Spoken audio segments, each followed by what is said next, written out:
Well, it seems that your journey has ended. Very sorry about that. It was always going to end this way, of course. If it weren't by me, it would have just been by some other, terrible thing. Just, you could not imagine how terrible it would be. Just, I get scared thinking about it. Glad it's not me. It reminds me of a time I was speaking to my good friend Orville. We were we were sitting on a park bench watching the pigeons. I was on the left, he was on the... Oh, wait, was I on the right or left? Anyways, it doesn't matter. We were sitting on there watching the pigeons. And I said to Orville, "Friend, those birds are frozen." And he kind of looked at me like I lost my mind.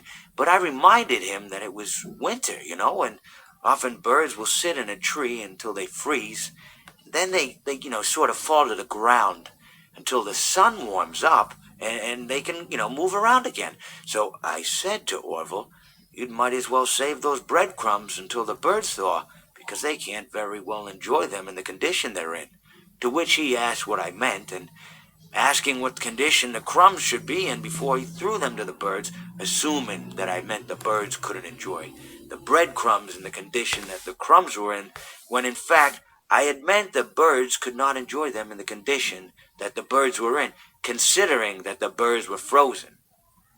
So he took a moment and then threw his last handful onto the ground. I said to him, "Orville, why did you throw the breadcrumbs to the birds when I just told you they're frozen?" To which he responded, "The breadcrumbs are not frozen." Again, misunderstanding my words. I didn't mean to say that the breadcrumbs were frozen when I said I told you they're frozen.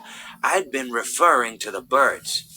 In hindsight, what I should have said was, and this would make perfect sense, "Why did you throw the breadcrumbs to the birds when the birds are frozen?"